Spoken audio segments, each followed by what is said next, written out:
Hey guys, welcome back to Andy's Dinosaur Reviews. Today we are going to take a look at another of the three newest PNSO releases, and this is the young Sinoceratops, and I have absolutely no idea how to say the actual name of this Sinoceratops, so I'm not even going to attempt to say that, and I would butcher it if I did try it. But I can tell you straight away that the Sinoceratops looks just as beautiful and just as adorable here on the box as Aaron the baby Tyrannosaurus did recently, as I had reviewed that one as well.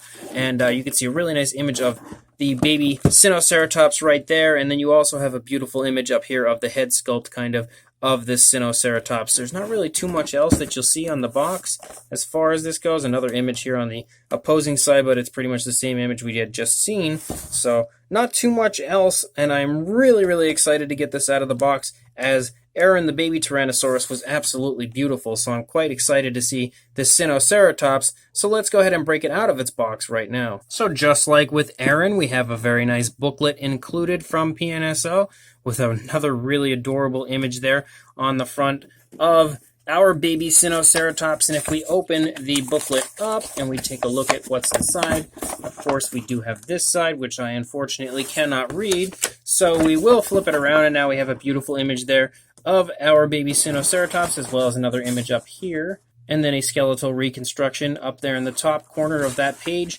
and then lots of really nice information on the Sinoceratops, stuff that I'm not going to read right now, but if you purchase this, I highly recommend reading it, because they always include a ton of really cool stuff in these booklets as usual. When it comes to a PNSO release, they really go the extra mile. You never get laziness or anything when you get a PNSO figure as far as like what's included. They always include something really cool like this, and I must commend them continuously on that aspect. So here is our baby Sinoceratops out of its packaging, and just like the baby Tyrannosaurus Rex, I must say straight away it is absolutely beautiful and extremely adorable all at the same time. And just like the baby Tyrannosaurus Rex, you can see how incredibly well done the eyes are yet again. The eyes on both sides look extremely realistic, again with like that decal-like approach, really giving a lot of detail to the eye, which I think is just an absolutely beautiful idea on the part of PNSO to continue to utilize that whenever they can. And again, it really pays off here in this instance, just like with the Tyrannosaurus, really giving it just an incredibly lifelike look now with a much more detailed eye to it, as opposed to what paint could just do.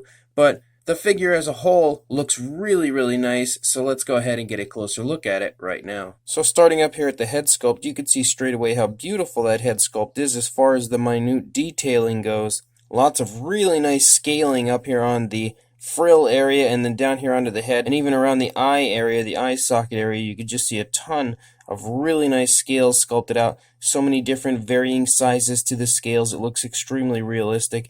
But then as you get down here into the snout area, you see more of like a mixture of skin texture and scale work there. And then on the lower jaw, just some more really beautifully sculpted out skin, and lots of really nice kind of movement, especially with like the grin that the Sinoceratops is making right there. They've just done a very good job of really sculpting out not only the actual skull shape here, you can kind of take note too with the Sinoceratops, but also the, again, movement within the skin looks really beautifully done. And I like how they've kind of elaborated the mouth area with like a dark brown and just kind of painted around it to also give it some paint variation, but just in general, like I said, to elaborate that area. I think it was really nicely done on their part to utilize that brown coloration right there and that kind of shading that they've given it. And you can also see, just looking at the head sculpt, that there is quite a bit of variation of color. You have some nice darker browns, some lighter browns, and some beautiful greens all throughout the entire head here of our Sinoceratops. You can also see that little horn right there is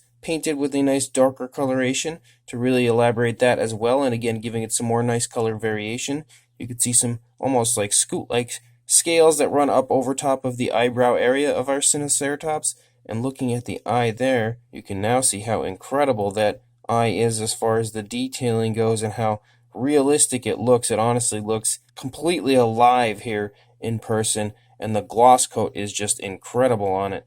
As we move up here onto the frill, you can see that the frill is kind of like outlined with a dark brown, and then within the frill you see some like almost orangish browns mixed with some darker browns. And I think the paint scheme of this is actually quite similar to the Sinoceratops from Jurassic World. So it's almost like you get a baby version of the Sinoceratops from Jurassic World, although it may not look exactly like the Jurassic World Sinoceratops. Of course, we didn't really see a baby, so we don't know for sure, but as far as the paint scheme goes, I think the paint scheme is quite similar.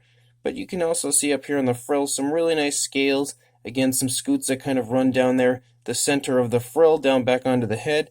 You can see some more really beautiful, minute detailing here on the top of the head of the Sinoceratops, as well as some really nice color variation. You also have kind of those scoots over here on this side, and again, it looks pretty much the same as what we had seen on the previous side, but we can now see the head a little bit better because it's not quite so scrunched within the arm, because over here it's kind of scrunched up. Over here it's nice and out in the open, and you can again see how beautiful the detailing is. He almost has like pudgy cheeks and everything. Well, I guess that's not really a cheek, but down here he looks so pudgy and cute.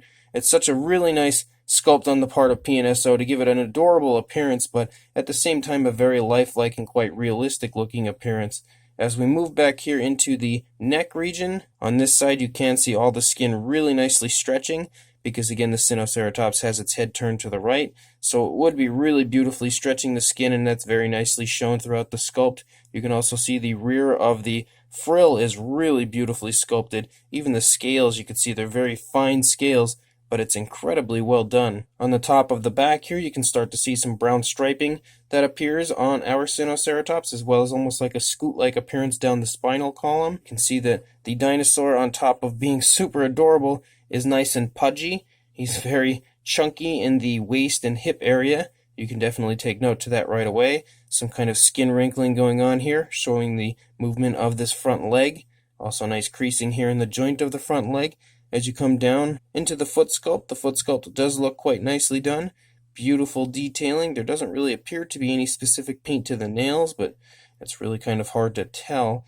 And then we come back up here, and again you can see some variations of like greens and browns and darker browns and lighter browns all over this dinosaur. So as far as like skin tone goes, they have done a very good job as far as really making it look quite realistic, and including a lot of color variation. You can see some osteoderms and stuff here on the side of the dinosaur, as well as some beautiful scaling, and then some skin scrunching up down here in the stomach region right in here as the two legs are kind of pushing the skin together there and bunching that up quite nicely. You can make out the hip bone a little bit there. Also some more osteoderms and some more nice scaling, as well as some quite nicely defined muscle tone there in the thigh and the calf region. You can also pick up on the kneecap there in the front of our Sinoceratops. As we move down, you can see the foot sculpt over here. Also looks really nice and beautiful, kind of scrunching of the skin right there as the positioning of the leg is in an upward position. I really like this area right here, kind of the rear of the thigh, as there's quite a bit of skin movement shown there, a lot of wrinkling and everything going on. As we move out into the length of the tail, you can see that the tail is really sharply curved, so you can see that the skin is definitely stretched quite nicely on the tail on this side, as well as some really beautiful scales down here on the underside. The entire underside has a very nice appearance to it as far as that scale work goes. If we come back over to here, again, actually, if we look right here, you can see the very nice curl in the tail, a very adorable curl, and those brown stripes continue to run down the body. If we look over here, there was probably some nice creasing going on there in the neck. You could sort of see it, but not too much. But since the head is kind of touching the front leg here, you can't see it all that well to kind of display the movement shown in the sculpt of the dinosaur with its head turned to the right so sharply. But you can also sort of make out the front leg here, but he's kind of covering up most of it. We can't see it all that well.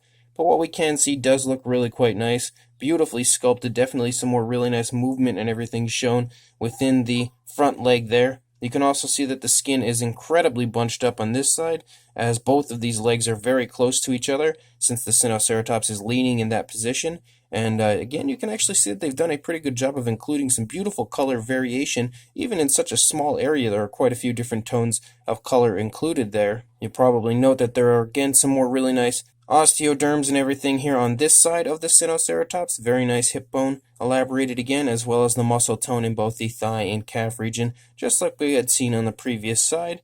Very nice foot sculpt back here, and then once we come up here, you can really see the skin bunched up there in the tail, because the tail has an incredibly sharp turn. Lots of really nice skin wrinkles right there in that spot to really elaborate on that movement being shown. And again, really beautiful overall and absolutely fantastic looking sculpt and quite the interesting pose on our little baby Sinoceratops. But the figure as a whole is really, really lifelike and absolutely beautiful as far as the paintwork. And again, the eyes are incredibly well done. So an unbelievably nice hatchling Sinoceratops by PNSO. As far as the size goes, there's really not going to be much for a width or a length, I guess you would say.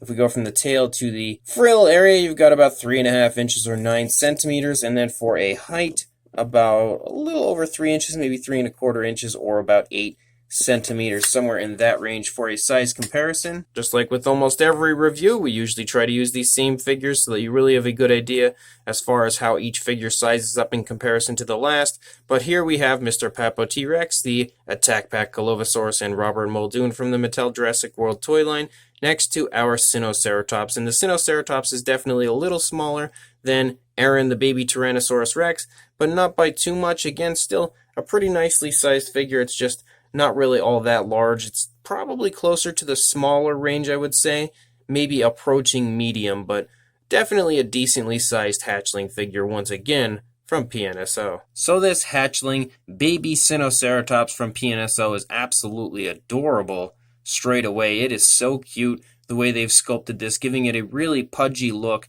and those little puppy dog eyes. You just can't help but love this dinosaur figure straight away. I wish I had a baby Sinoceratops now to keep as my own, just looking at this little guy, until it got a bit bigger, and then we would have a very large problem.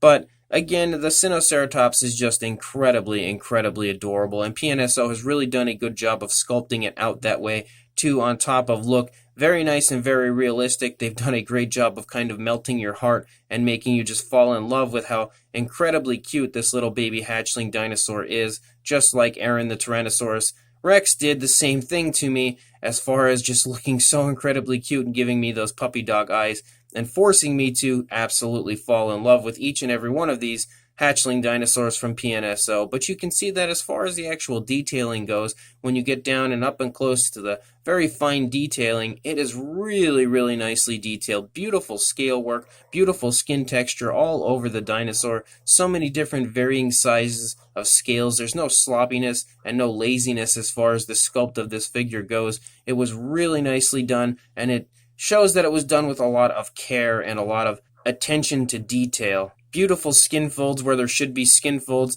very nice stretching of the skin where there should be stretching of the skin, and the sculpt overall is just absolutely beautiful as far as the fine detailing and the entire appearance of this figure. The pose that it's in also looks really cute. It kind of looks like maybe he's playing with another one of the other hatchlings in its nest or something along those lines, just kind of sitting up, sort of in like an action pose, like it's maybe about to fall over or something, just looking super, super cute. The paint job is really beautifully done. I think the paint is all applied very naturally, very nicely, and it all looks like body color and not paint on a figure. And one thing that might appeal to some is the fact that it almost has a Jurassic World Fallen Kingdom sort of a look as far as the actual paint scheme goes. So it's almost like you could have your own Jurassic World Fallen Kingdom baby Sinoceratops to have in your collection or in your home. And I think that was also a pretty nice choice, because I thought that the colors of the Sinoceratops in that film looked really nice and really natural on that species. And it again looks exactly the same way here on this baby dinosaur. I think it was really beautiful color choices on the part of PNSO. And again, it looks extremely, extremely nice